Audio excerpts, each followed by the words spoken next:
Happy Friday po sa ating lahat. Ako si Benison Estareja. Patuloy pa rin ang maulang panahon sa malaking bahagi po ng Palawan, Visayas, and Mindanao. Dulot po yan ng southwest monsoon pa rin or habagat.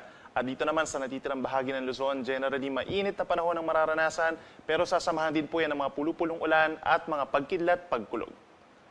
Samantala po, based sa ating latest satellite animation, kung mapapansin nyo, mayroong mga cloud clusters dito sa may silangan po ng Northern Luzon, somewhere dito sa may silangan po ng Mindanao, at dito sa may West Philippine Sea. Ito po ay mga kumpul ng ulap na hindi naman inaasahang magiging bagyo sa mga susunod na araw. At yung low pressure area po, somewhere dun sa may Japan, ay inaasahan po magpapaulan pa rin yung trough or extension nito dito sa extreme Northern Luzon.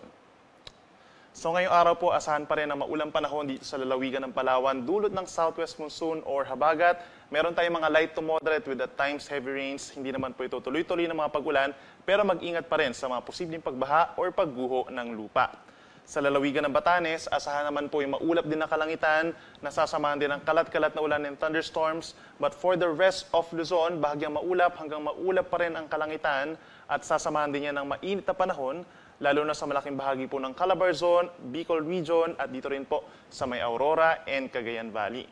Pagsapit naman ng hapon hanggang gabi, maraming lugar na po magkakaroon ng mga localized thunderstorms or pulupulong ulan, kabilang na dyan ng Ilocos Region, Cordillera Region, malaking bahagi pa rin ng Cagayan Valley, and Central Luzon. Whereas dito sa Metro Manila, asahan po natin may mga pag-ulan ngayong madaling araw, then at some point titigil po ito sa umaga, then pagsapit ng hapon hanggang gabi, magbabalik muli yung mga isolated rain showers or thunderstorms.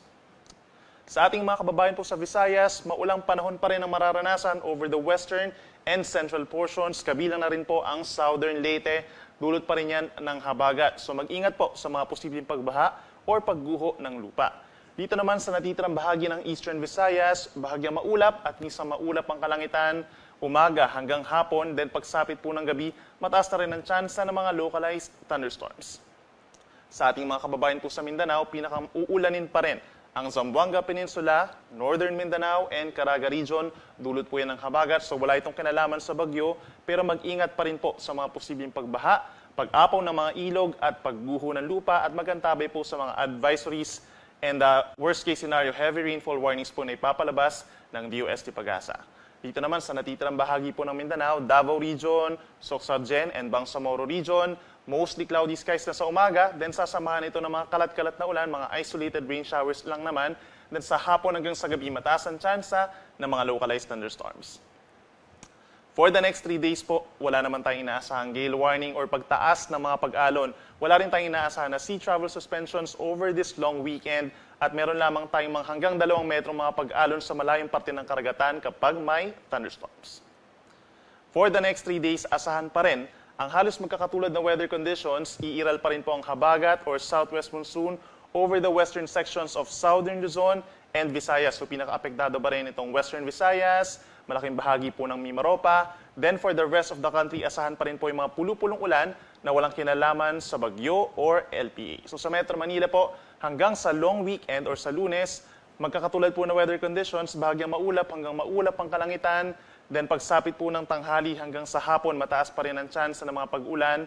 Ito ay dulot lamang ng localized thunderstorms.